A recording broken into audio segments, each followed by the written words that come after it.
check it out. I pulled 10 GP11 bullets out of the cases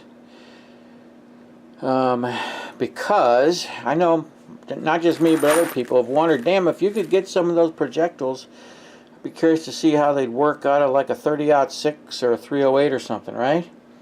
Well, I'm going to find out. I think that those because honestly, the GP11 projectile, I think, is probably the trickiest projectile ever made. So here's what I mean. One of the things. Look at the back end of that bullet. Look at how finely made that is. And its concave shape can't help but make me think that they thinking of it as not multiple purposes, maybe pushing it in the right direction, getting the axis lined up, exerting some pressure, outward pressure on the casing, maybe the cupro-nickel casing to seal it up in the bore. No kidding. It's fancy, and I can just tell. You look at that thing, you can just tell that thing is just totally efficient.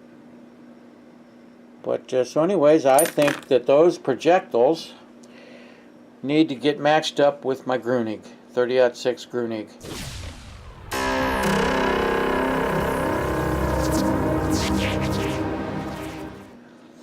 I think those two need to get together. Be curious to see, just out of pure curiosity. Who knows if there's anything to be found there or not, but I thought it'd be worth a try.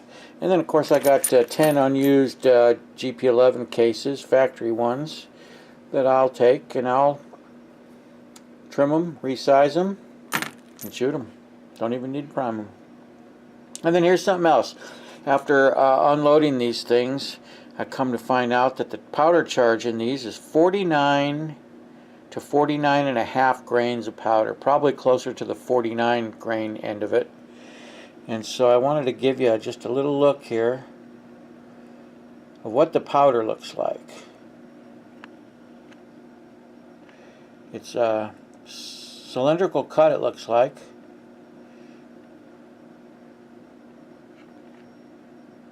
And short, very short. 49 grains of it. Maybe if you guys want to take a guess, go through your loading manuals and that sort of thing and see if you can find, if anybody knows, what kind of powder do you suppose that might be? Or do you think it's a proprietary blend that only the Swiss used? Secret formula, sort of, so to speak. I think IMR 4320 is pretty darn close. That's been my experience. It pushes 178 grain bullet, 46 grains of it, to same velocity as a GP11 bullet. If I were to put a little more powder in there, it'd go a little bit faster. So I think it's a pretty good. I think that's pretty close. Maybe 4350 also. 4350 might be a powder that they, right in that range, 4320 to 4350 I think is a powder range that they use. Wouldn't shock me if they use something like some Reloader, being that Reloader is a product of Sweden.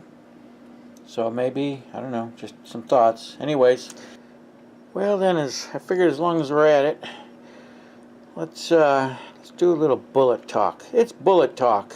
What do you think? Think I can make that work? So listen, here's what I'm doing here. You got 4 different 7.5 by 5.5 loads right here, and I just kind of want to show you the differences in the bullets themselves and how they're seated into the cases, and the part of it that you don't see, which might be of interest to you. This first one here, this is a 175 grain Nosler custom competition bullet, and you can see in order to get that thing to seat properly in the rifle without hitting the lands, how far it's got to be shoved down into there. But if you notice, that bullet is way down there. It's getting the whole bearing surfaces in the case, basically, other than just the very end of it, just up here, just where the ogive is. And then this next one is the out of my pet load, which is a Hornady 178 grain ELD match. This bullet shoots terrific. And I wanted you to just kind of see, once again, get an idea of how far that thing seats down into there, and where. And what I do notice is the boat tail and the shoulder, the bottom shoulder of the case, and the boat tail, the top edge of the boat tail, they coincide. So when that thing's sitting down in the case, it kind of has a nice symmetrical look about it, you know. So who knows? Maybe that helps the way it pushes the bullet out of the case and into the barrel. And then this is the 178 grain. This is the 178 grain Hornady ELD X bullet. It's supposed to be a hunting bullet. You can see it has a little bit bigger tip on it, but they stretched it out. They tapered the nose more. It doesn't. The shoulder doesn't come as abruptly as the match round, and they lengthen out the boat tail on the bullet. And if you look, because they've lengthened it out, the top of the boat tail and the bottom edge of the shoulder in the case, now they're not as aligned up, you see. So that bullet is sticking way down inside of there.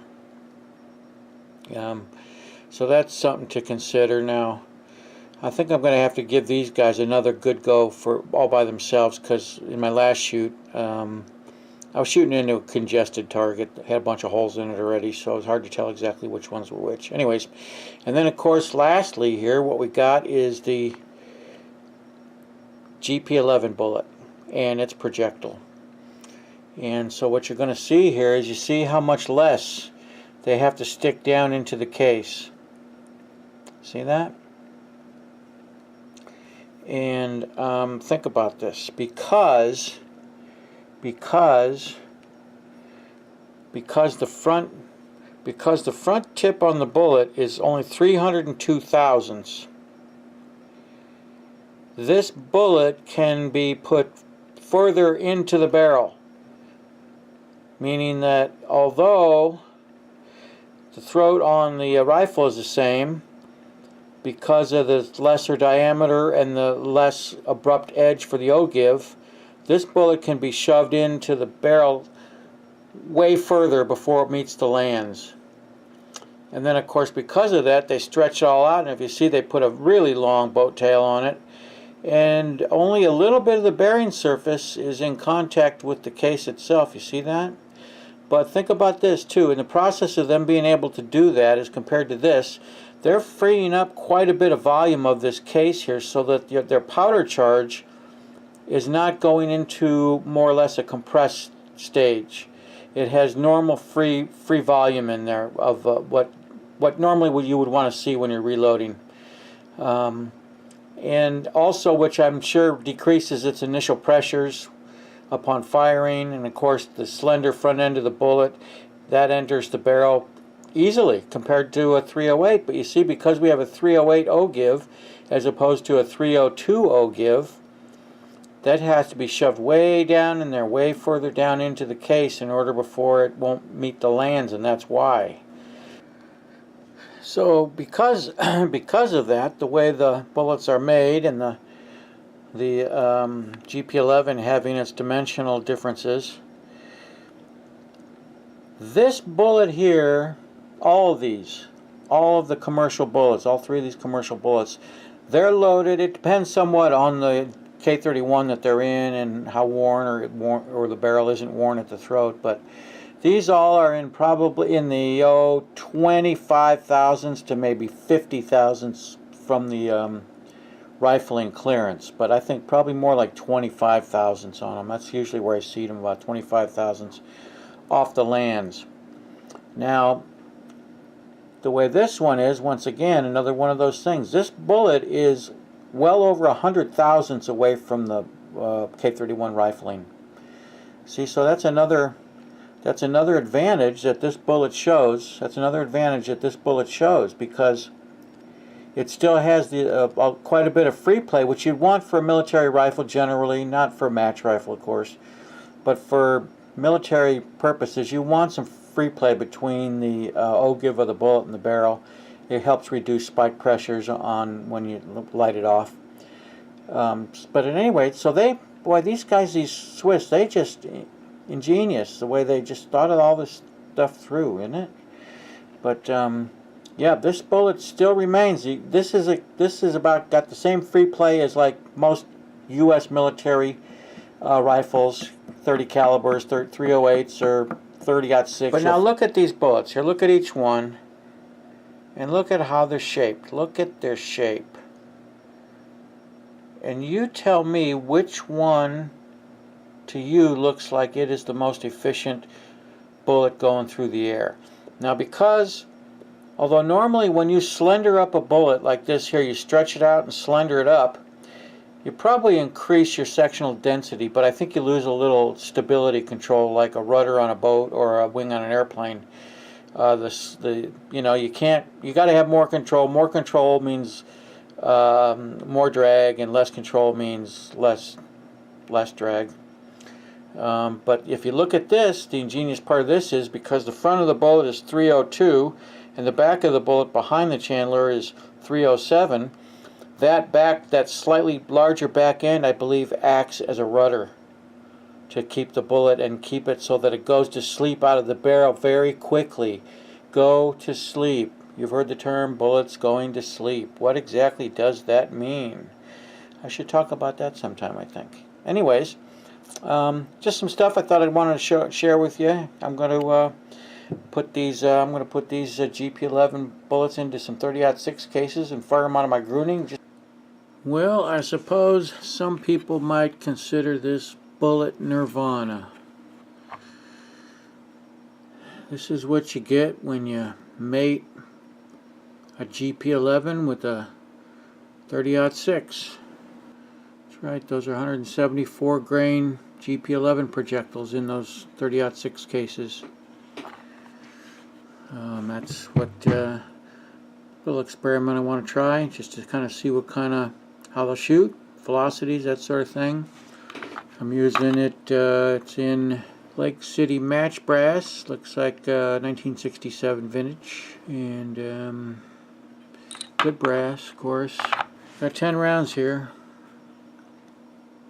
As you can see, I've taken and I've crimped them all. Trying to make them a little bit like military. So we're going to give them a whirl, just see how they do. Like I say, just kind of a little something out of curiosity. Okay, guys. And now these I've loaded. I've put CCI bench rest primers in them. This is, I think it's, like I say, it's once fired brass, Lake City match brass. I'm using Reloader 19, 57 grains of it, which in the Sierra manual for 175 grain bullet shows that to be the max load.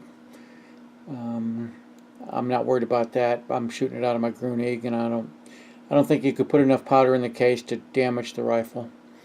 Not a Reloader 19 anyways. And so I'm going to try that. So it should be a reasonably hot load. The Grunig is a 27 heavy 27-inch Douglas barrel. You got to keep in mind too that it wouldn't shock me that these bullets don't shoot very well out of it. And here's why I think that is because of the rifling. These bullets, because of the nature of their shape, you know, the front of them being of a small diameter and the last bearing surface of it, the last probably 40% of the bearing surface is 307, but these things are used to, if you look, these have typical European, K31s have typical European rifling, which I think are fairly wide, polygonal type rifling, whereas this Douglas barrel is more along the lines of American manufacturers, which are more thinner and crisper lines, not polygonal, but more squared edges. And so it'll be interesting to see how it comes out of the Grunig, which I think is like a 110 twist. I'm expecting velocities. I'm going to take a guess here and say that we're going to see 2,900 foot a second out of these guys. That'll be my guess. So we'll see how close I am on it. Okay.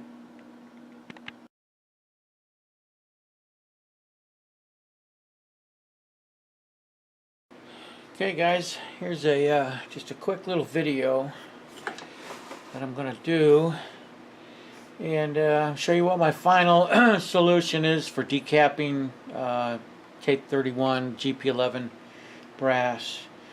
And it all works really well. It couldn't get much easier. Just gotta get your shit put together the way it needs to be put together.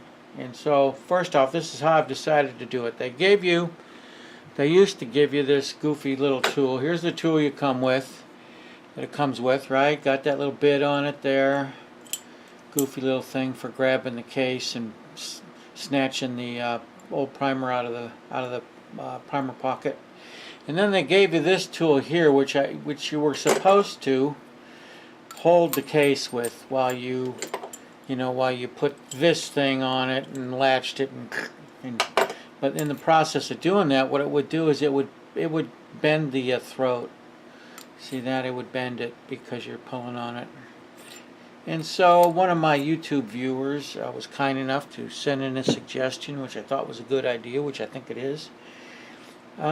This is my RCBS 75x55 competition resizing die. I pulled the stem out of it, that sort of thing. I screwed it in from the bottom of my rock chucker RCBS press. I screwed it in from the underneath. I screwed it in upside down. See, and there's your GP11 brass, right? Looks like it's done some work for me. Anyways, so this is now, instead of holding it a goofy way, the way I've done is I just screwed it in upside down. I put the brass in it, and of course now we can get to the case. And you got your little tool here. I'll kind of dig it in a little bit, and then latch the thing underneath the neck, or underneath the base of it, and I'll work it down till the lever's over like that. Done. See that right there? Snatched that primer right the heck out of there, didn't it? Okay, and then pull it out. You know, of course, this is a little 1/4 inch wooden dowel. Just put down in there, stick it into the shell holder. So that's it. Pretty easy. It's pretty foolproof too.